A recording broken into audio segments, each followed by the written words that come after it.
Hey, true crime foodies, welcome to Recipe for Murder.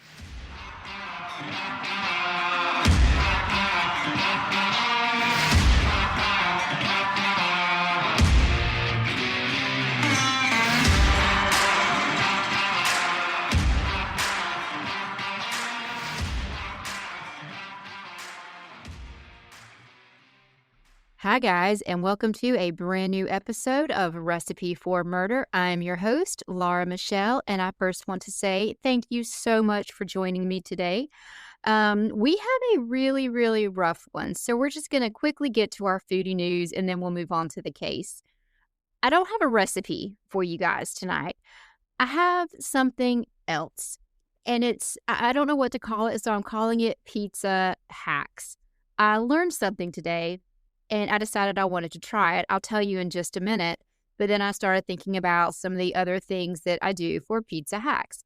One of them, which I believe was very popular in the pandemic, was using a tortilla for a pizza. We do that all the time now. It is so easy and it's so good. You get all the flavor you want. You're satisfied with the pizza that you're craving, and it's a fraction of the carbs and calories. Side note, cook the tortilla first. The first time I made it, I didn't do that, and I was basically eating it with a spoon. It's really easy. Cook the tortilla, add your toppings, pop it under the broiler, pull it out once all the cheese is all melty, let it sit for a few minutes, slice it. It is such a good late night snack also. It's just, we always have ingredients on hand in my house at all times to make a tortilla pizza. The other little hacks that I have is if you're a veggie lover like myself and you're going to make a homemade pizza, rather than buying all the produce, just go get a little bit of the produce from the salad bar at your local grocery store. That way you don't have to buy all of it and you can just get exact the right amount that you need. The other one is how to dress up a frozen pizza. You can obviously just add more toppings to it or keep it as is, and at the end drizzle some hot honey or some arugula or some balsamic vinaigrette, or actually balsamic reduction, not vinaigrette. That probably would be a little bit messy. What's another hack that I have? Oh, reheating a pizza. Instead of doing it in the microwave, it takes a little bit longer, but cook it on your stovetop. Put it in a skillet with a lid on it and put a couple of ice cubes in there. When you cook it that way, it makes the pizza like ooey gooey again with the crust is a little bit crispy. It's so good and so easy. The other one, if you have leftover vegetables, like roasted vegetables such as Brussels, throw them on your pizza. Great extra pizza toppings. The last hack that I have, I learned today. I saw a little article that said if you have a cast iron skillet and a frozen pizza, then you can make a deep dish pizza. I had both, so I made it as soon as I got home. You want to pull your pizza out of the freezer, let it sit for about 20 minutes and thaw out. Grease the cast iron, push the pizza in there, and it fits perfectly like a deep dish. Add whatever else you want to. The directions that I saw said to basically cook it per package directions and add 10 minutes. No. It took at least an hour for this thing to cook. So if you're going to make it, give yourself plenty of cooking time. And those are my pizza hacks. Moving on to our killer ingredient of the week. I'm going to say this week, chickpeas or garbanzo beans. They are just a really great pantry staple. One, they're the foundation of hummus, but you can also use them as a meat substitute for like tacos. Just roast them in the oven with taco seasoning. They're really great. I have used them in curries. I use them in soups, and also they're just fun to snack on. So chickpeas and all my pizza hacks. Okay, enough about food that went a little bit longer than normal. Let's jump into the case. On the afternoon of Sunday, September 24th, 2006, Allison and Frank Contreras, along with their 13-year-old daughter, Kelsey, returned home from a weekend away.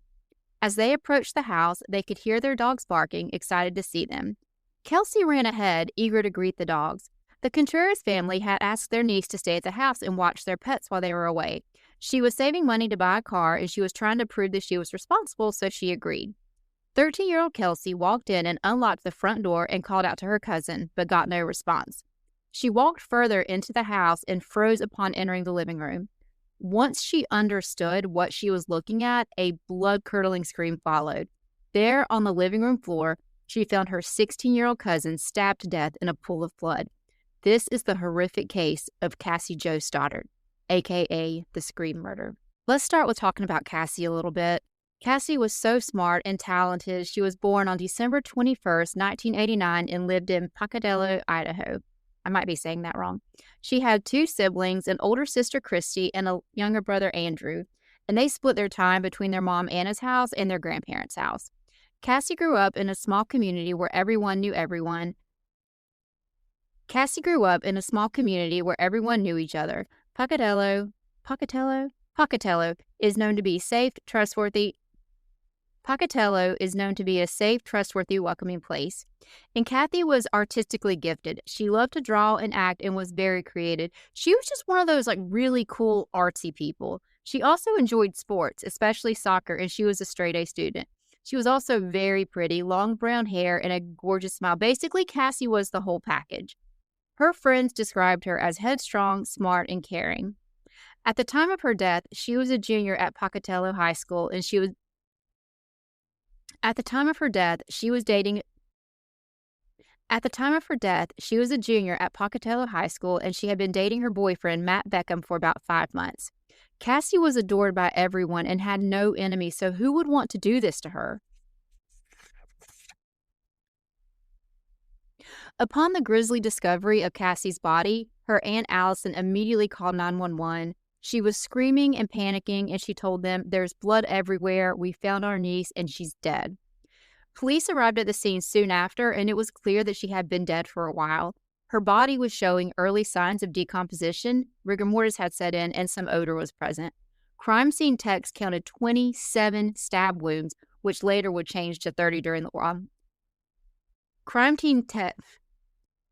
Crime scene techs counted 27 stab wounds, which would later change to 30 during the autopsy. So shortly after the police arrived, Anna, Cassie's mom, pulled up. She had no idea what was going on. She just knew, she had a scheduled time that she was going to pick her up. She told her that she would be there at the time that her aunt and uncle got home, so she had no idea. She literally just pulled up to this crime scene. When Allison saw her pull up, she went out to her, gave her the devastating news, and Anna just fell to the ground and began screaming and crying. The police acted immediately and began piecing together who had last seen Cassie alive, which led them to her boyfriend, Matt. Allison and Frank told the police that Cassie's boyfriend, Matt, was at their house on Friday night. She asked them for permission to invite him over to watch a movie, and they said it was fine. The police drove to Matt's house the same day for questioning, and that's when he was informed that Cassie had been murdered. During the first interview, Matt seemed very unemotional, which concerned them. The detective initially viewed Matt as a possible suspect, considering he was the last person to see Cassie and his lack of emotion after receiving the news that his girlfriend had just been murdered. He admitted that he had picked her up Friday night, but then he left around 11 p.m. He admitted that he had been with her Friday night, but that he left around 11 p.m. when his mom showed up to take him home. And he had not talked to her since. Matt said he got to Cassie's aunt and uncle's house around 6 p.m. with plans to watch a movie. Shortly after arriving, 2 of Matt's friends showed up. Those friends were Brian Draper and Tori Adamczyk. Matt had invited them to hang out. Cassie was unaware that they were coming over, and she was clearly unhappy with the situation. She promised her aunt and uncle that it would be only her and Matt, and she took her responsibility very seriously. She agreed to let them stay, but said that no one else was allowed to come over. Matt then said the 4 of them started a movie, but soon after, Brian and Tori said they had plans to go see a movie. So they left the house around 7:15 p.m. to go to the theater to watch the new release, which they said was Slayer 4. Matt told the police that after they left, he and Cassie started watching another movie. While watching the movie, the entire house lost power. The dogs were also eerily focused on the basement door, which kind of scared them both. He assumed it was probably a circuit breaker located down in the basement. He found a flashlight and opened the basement door to check it out. After taking only a few steps, the power came back on. So he closed the door and walked back to the living room, and they started watching the movie like everything was fine. He then told the police that his mom showed up around 11 p.m. to pick him up, and Cassie begged him to stay because she was really scared. He asked his mom if he could stay with her, but his mom was not comfortable with that. but she did offer for Cassie to stay with them, and she said that she would bring her back in the morning. Cassie declined her offer because she wanted to keep her commitment. Cassie declined her offer because she wanted to keep her commitment to her aunt and uncle to stay at their house and watch their dogs. Matt's mom confirmed these events, so the police now shifted their focus to the other friends, Brian and Tori. However, Matt was not ruled out yet. Police then interviewed Brian and Tori separately, and their stories aligned. They both said they showed up at Cassie's place expecting a party, but no one else came. They got bored and left soon after to see the new movie Slayer, and this satisfied the police for now. The police focused back on Matt while confirming the alibis of Brian and Tori.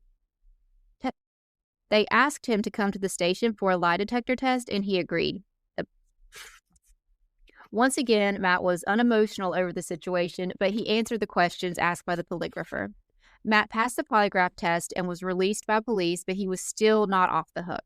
The detective followed up on Brian and Tori's claim that they went to see a movie. With a picture of each boy in hand, the detective went to the theater they said they went to. He showed their picture to the teenage girl behind the counter, and she immediately knew who they were because she went to school with them. She said that she did work Friday night and that she was actually the ticket taker, and neither Brian or Tori were there that night. So now the police have their first inconsistency in this case. The detective went back to both Brian and Tori for more questioning. They asked for more details regarding the movie, like simple questions like, who was in the movie? What was the plot? And literally neither one of them could provide that information. One said he couldn't remember, and the other said that he didn't know the names of the actors. And this was definitely enough for police to raise their suspicion, considering they both said they saw this movie and they have no idea who's even in it or what's it about. Idiots. They then asked for both of them to come in for a polygraph test. On September 27th, 5 days after the murder, Brian went to the police station for his lie detector test, but that never happened. The lead detective, Jared Furman, could tell that Brian needed to talk. Brian was quietly crying when the detective sat down. Jared told him to take his time and speak when ready. He then told him that he knew that they were lying about the movie and that his and Tori's stories were not adding up. Brian then said the following 3 words that changed everything. We went back. He told Jared that they went back to Cassie's house soon after leaving. Brian stated that they snuck back in through the back door and hid in the basement. He said, quote, "We planned it. We talked about it before. We were going to scare her like in a movie." The detective then asked, "Scare her or hurt her?" Brian replied, "It wasn't supposed to go that far. Tori wanted to. He wanted to do it for real." He then said, "When we got back to the house, Cassie was on the couch. Tori had a knife. He just started stabbing her. I stabbed her too, but it was Tori who kept going." So basically, he was trying to blame all this on Tori. The detective asked what they did with the knives and clothes, and Brian told him that they buried him in Black Rock Canyon. He said they had gloves, masks, and knives. Brian led them to the location, and police uncovered everything: the knives, the clothes, the gloves, the masks, and then a videotape, a VHS. And I need to speak to these masks real quick. These aren't ski masks, and I'll post the picture on social media, but these aren't ski masks or something simple to hide their face. These masks are truly what nightmares are made of. They're homemade plastic masks, white, with blood running out of the eyes. It's like they almost look like a porcelain doll with just creepy blood dripping down. It is just so evil looking. Back at the station, the detective and his team inserted the VHS into the player. He later said in an interview that you could have heard a pin drop in that room when the tape was about to be put in. They had no idea what they were about to see, and they were terrified that they were going to actually see the murder itself. But fortunately, they did not film the murder. It was clear that they had both planned and played roles in her murder, and I'm going to play you 3 clips. 2 are related to the murder specifically, but the first one I want to play for you is a recording that they made earlier that day at school. And they were just known to always be filming everything. So they spotted Cassie in the hallway. Hello, Cassie. I'm getting my thing. Yeah. Can I please? Can't see it. Wait. Please sing story. No, it's supposed to be here at 7:30. It's 8:19. He's an hour late. Didn't even care to. That was kind of hard to hear, but the video is just Cassie was at her locker putting her books up, and I'm not even sure which one. Oh, I guess it was he was asking for Tori, so it must have been Brian. And I think in my opinion, he was just looking for a reason to film her. Okay, the next one I'm going to play for you is them recording themselves talking about their play. Our victim, and sad as it may be, she's our friend. But you know what? We all have to make sacrifices. Our first victim is going to be Cassie Jo Stoddart, and turn your brights off, Alice. And we'll find out if she has friends over. She's going to be alone in a big, dark house out in the middle of nowhere. How perfect can you get? I mean, like, holy dude, I'm horny just thinking about it. Hell yeah. I'm horny just thinking about it. How sick are these guys? They already have the plan. They know she's going to be at her aunt and uncle's house. They know she's going to be alone, and they are so excited, just hyping each other up. Oh. I'm so sad out tonight. So fully have a move around. And it's morning. They are first killed. I started, didn't get on. I'm leaving at 3:8. I know you're so. Oh, yeah. You've probably tried it 10 times. You've never been alone, so one we have married so as long as we're patient, you know, and you're patient, never get paid off. Because I'm just so wrong. Has to be, we're already down there, so. I'm sorry. I'm sorry, Cassie's family, but yeah, number one. Okay, that one was probably hard to hear. If you couldn't make out what they were saying that Cassie is their victim. They're going to get their first kill done, and then they're going to keep on going. And they've tried at least 10 times. I don't know exactly what they mean by that, whether they've tried to kill 10 different people or they've tried to kill Cassie 10 different times. I'm not sure. And then at the end, he was apologizing to Cassie's family, saying that she just had to be the one. So I need to take a minute because I just think this is the most fucked up thing I have ever heard. Oh, I want to scream.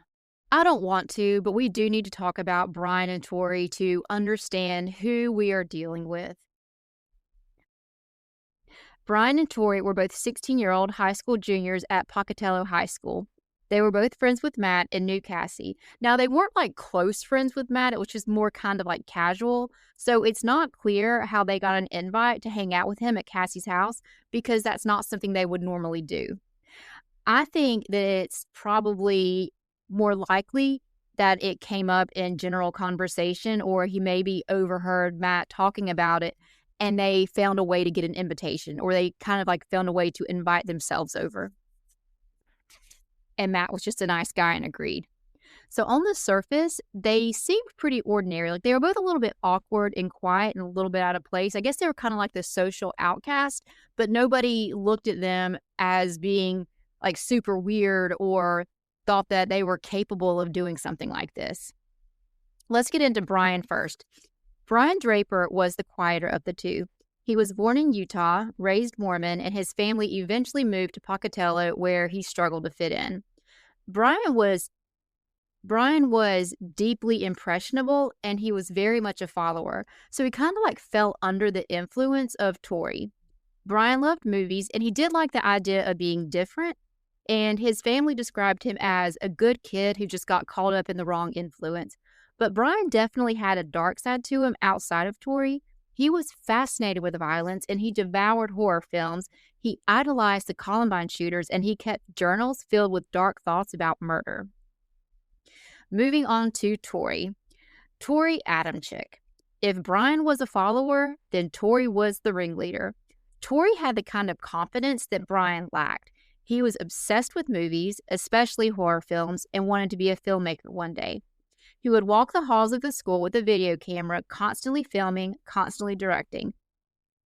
But Torrey wasn't just a movie buff, he was obsessed with real-life killers. He read about Ted Bundy, the Zodiac Killer, and Columbine's Eric Harris and Dylan Klebold, I think is how you say it. He admired their infamy and the way that the world will remember their names. He didn't just want to watch horror movies, he wanted to make one, and in his mind, Cassie became the perfect person. Brian and Tori fed off each other. Their friendship was cemented by a shared love of violence, gore, and horror. They watched Scream and Halloween with admiration of the killers, and they quoted statements made by the Columbine killers, and they filled their notebooks with their disturbing plans and even made the videos to discuss their plans. How stupid can you be? They spent hours watching horror movies together, discussing ways to make their own. And then came the tapes they did make. Those recordings show just exactly how fucked up these guys are and how far their obsession had gone. Now, I want to think about this for a minute. These were teenagers, 16-year-olds. Here they are in a small town in Idaho talking about making history by killing someone. And they didn't want to just kill someone. They wanted to kill multiple people. And in these tapes, they weren't like conflicted. I mean, they were like laughing and planning and dreaming about how their names would be remembered. Leading up to the murder, Tori and Brian did everything they could to plan their crime meticulously. They videotaped themselves discussing their plans, their motives, and they even practiced their acting. They bought knives, black clothing, and made their masks. They rehearsed ways of how they would get into the house and just cause chaos and film the entire thing. They talked about sneaking in, causing a blackout, and attacking their victims in the dark, which is exactly what they would end up doing with Cassie. Brian and Tori had created a kill list of potential victims, which did include Cassie, but I think once they found out that Cassie would be alone, house-sitting in the middle of nowhere, this is when they decided that she would be the perfect victim, and wherever she was on this list, she immediately went to the top. This was all, by the way, I didn't mean to laugh then. That's because it's just it's mind-baffling. This crime was inspired by the movie Scream. They were fascinated with that movie. They loved it. They loved the concept of it, and they wanted to make their own. This is a case that I remember hearing a long time ago, and I believe there's a handful of documentaries. And after listening to the case, this is one of those that never left me. It's one that has affected me so deeply because I can only imagine just how scared Cassie was. So now I'm going to tell you about the horrific night that Cassie was killed, and you will understand why this one will haunt me forever. Starting with earlier in the day, Cassie's mom drove her to Allison and Frank's house after school. Her mom was actually really nervous about her staying alone, but Cassie assured her that she would be fine, that she was responsible, she's safe, it'll be fine. Her boyfriend, Matt, arrived soon after, and they were just hanging out for a little while when Brian and Tori showed up. She was not happy to see them, and she was pretty annoyed and a little bit mad at Matt for inviting them over, but then she just agreed to let them stay there for a little bit. They all started watching a movie, but after only 30 minutes or so, Brian and Tori left. Relieved that they were finally gone, Matt and Cassie made popcorn, changed the movie, and cuddled up and started watching it. What they didn't know is that while Brian and Tori were there, Brian lied. He said that he needed to go to the bathroom, but instead, he went downstairs to the basement through the interior door and unlocked the door that led to the backyard. So yeah, a lot of houses, like my house right now doesn't have it anymore, but when we moved in, we had a door that led down to the basement so you could access the basement from inside, or we had another door, that you could access from the outside. And it's actually, this case is one of the reasons we don't have that entrance anymore. Before we renovated the house, I had like padlocks installed on that door. So the only way to access the basement was through the outside, which I also kept locks on that one too. So to the fact that he thought to do that he snuck away, went downstairs, and then unlocked the door so they could gain access to the house later. It's just diabolical, fucked up. It's just all those things. They then drove around after leaving, talking about their plan and amping each other up. They drove back to Cassie's house and parked close by in an area where the car was not easily seen. They changed into their black clothes, black pants, and a black hoodie and gloves and their masks. They quietly walked to the back of the house, unlocked the basement door from the outside, and went in. And this was around 10:30-ish. I'm going to play you another clip, and this is them recording themselves after leaving Cassie's house and driving around before going back to Cassie's house. We're sick psychopaths that get pleasure of killing other people. That sounds dead, baby. We're going down in history, Ted Bundy, like the hillside strangler. Those people are more amateurs compared to what we're gonna be. Those people are more amateurs than what we're going to be. Oh. Okay, sorry. I get so angry when I hear these recordings of them. It makes me so mad, and I'm just still, they're 16 years old. It's just, Okay, so now they're inside Cassie's house. They're down in the basement, and they could hear that Cassie and Matt were watching a movie. So to scare them, they decided to flip the breaker to cut power to the house. When they heard Matt open the door to the basement and take a few steps, they turned the power back on to keep him from coming all the way down and possibly seeing them. Once Matt left, they knew that she was all alone, but they did not act immediately. They gave her time to get settled down and get ready for the night and just kind of give her a false sense of security. Cassie decided to sleep on the couch, so she went upstairs, she grabbed a pillow and a blanket, and she turned on a show and laid down. Soon after, they cut the power again and could hear Cassie freak out.